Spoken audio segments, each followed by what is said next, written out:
Um mês com Maria, terceiro dia. O tempo para salvar-me. Na terra, Deus me dá o tempo para me salvar e me santificar. Ele nos quer todos salvos.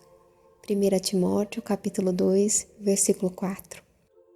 Quer a nossa santificação. 1 Tessalonicenses, capítulo 4, versículo 3. E nos dá a possibilidade através do arco de tempo estabelecido para a nossa vida terrena. O arco do tempo pode ser mais ou menos longo. São Domingos Sávio se santificou vivendo somente 15 anos. Santo Afonso Maria de Ligório, vivendo 91 anos. A medida do tempo está nas mãos de Deus, patrão da vida e da morte. Sabedoria, capítulo 16, versículo 13. Nós devemos só utilizar o nosso tempo segundo a finalidade para a qual Deus nos criou, ou seja, para conhecê-lo, amá-lo e servi-lo nesta vida e depois adorá-lo no paraíso, segundo o Catecismo de São Pio X. Isto significa operar o bem enquanto tivermos tempo, como recomendava São Paulo na Carta aos Gálatas, capítulo 6, versículo 10. Tudo me deve servir para conseguir o gozo eterno do paraíso, que consiste na visão beatífica de Deus. Se assim não for, se trabalha inutilmente, perdendo incalculáveis méritos e energias. A um velho eremita um dia perguntaram a idade. Tenho 50 anos, respondeu. Não é possível, respondeu o visitante. Tem certamente mais de 70. É verdade, respondeu. A minha idade seria 75, mas os primeiros 25 eu não conto, pois passei longe de Deus. A que me serve? São Bernardo dizia, todo tempo que não usamos para Deus é perdido.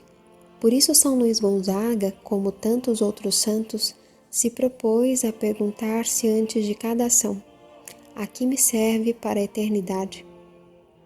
E refletindo profundamente compreendeu bem como valesse a pena renunciar à posse de um principado e a um futuro de glórias terrenas para se consagrar inteiramente a Jesus e à aquisição da glória eterna, consumindo-se de amor por Deus e pelo próximo.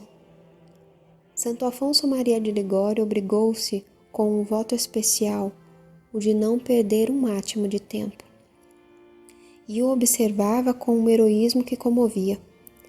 Quando escrevia por horas e horas aquelas páginas de doutrina e de piedade que iluminavam e iluminam tantas almas, se às vezes lhe doía a cabeça, apertava com uma mão uma pedra sobre a testa e com a outra continuava a escrever. Se quiséssemos examinar o uso do nosso tempo e a finalidade das nossas ações, não é verdade que deveríamos pôr as mãos na cabeça? Quanto tempo perdido! Talvez estejamos prontos para dizer de não ter tempo nem para qualquer minuto de manhã e à noite, ou para dizer um terço, que dura 15 minutos, ou para fazer uma boa obra.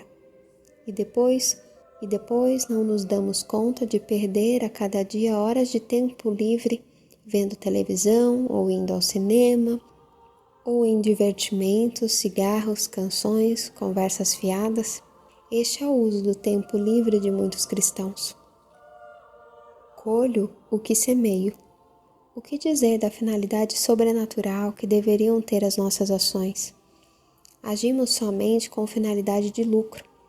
Se faz tudo por interesse, se trabalha só pelo dinheiro, e que prontidão súbita quando devemos nos queixar por inconvenientes incômodos ou perdas. É tudo calculado. Tudo me deve dar o máximo de rendimento e gozo com o mínimo esforço. Talvez no nosso comportamento não exista nem um sopro de amor a Deus, um aceno de intenção sobrenatural, um odor de elevação à finalidade mais alta pela qual um cristão deveria agir. Quer comais, quer bebais ou façais qualquer coisa, fazei tudo pela glória de Deus. 1 Coríntios capítulo 10, versículo 31. Se é verdade que um dia prestaremos conta até de cada palavra ociosa. Do Evangelho de São Mateus, capítulo 12, versículo 36. Tanto mais prestaremos conta de cada minuto perdido. Em 1 minuto de tempo se podem fazer diversos atos de amor a Deus.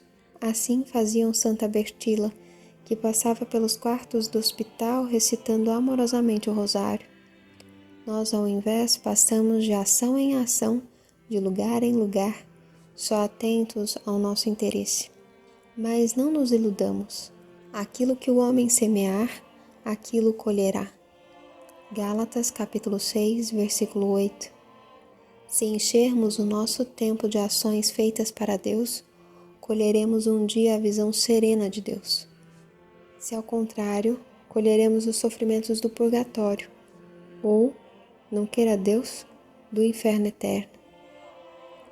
Um belo exemplo. Olhemos um modelo de santo, nosso contemporâneo, o beato José Moscati, grande médico napolitano. Não viveu muito, mas encheu seu tempo de coisas nobres e santas. Todos os dias ele começava sua jornada às 5 horas da manhã, com 2 horas de oração recolhida e intensa. Fazia sua meditação, participava da Santa Missa, recebia a Santa Comunhão e fazia um longo agradecimento. Sem estas 2 horas e, sobretudo, sem a Santa Comunhão, ele dizia não ter coragem de entrar na sala médica para visitar os doentes. Logo depois das 2 horas de oração, entrava nos becos de qualquer bairro da velha Nápoles, descia a qualquer gueto ou subia em qualquer porão a visitar gratuitamente doentes em condições penosas e miseráveis. Continuava sua manhã com as visitas médicas no hospital. Antes de um diagnóstico, nos momentos de dificuldade, punha a mão no bolso, apertava o rosário por um momento e rezava a Nossa Senhora. Durante as visitas, não era menos preocupado de recomendar aos enfermos a cura da alma, dando conselhos e avisos concretos, como aqueles de confessar-se e comungar. Ao meio-dia, ao soar o sino do Ângelus, embora estando em sala médica, recitava sem falta a oração, convidando os presentes a rezarem com ele. De tarde, continuava as visitas médicas em casa até o pôr do sol. Fechava seu dia com a visita ao Santíssimo Sacramento, com a recitação do Santo Rosário e as orações noturnas. Morreu durante suas visitas médicas, amando os corpos e as almas dos enfermos. Eis um verdadeiro cristão, que operava o bem enquanto tinha tempo. Votos do dia: começar e terminar o dia com as orações da manhã e da noite, mortificar os olhos e a língua para não perder tempo em curiosidades e conversas, rezar ao invés de falar futilidades ou inutilidades. Ó Santíssima Virgem Maria, ó Santo Anjo da Guarda, fazei-nos fazer a vontade de Deus.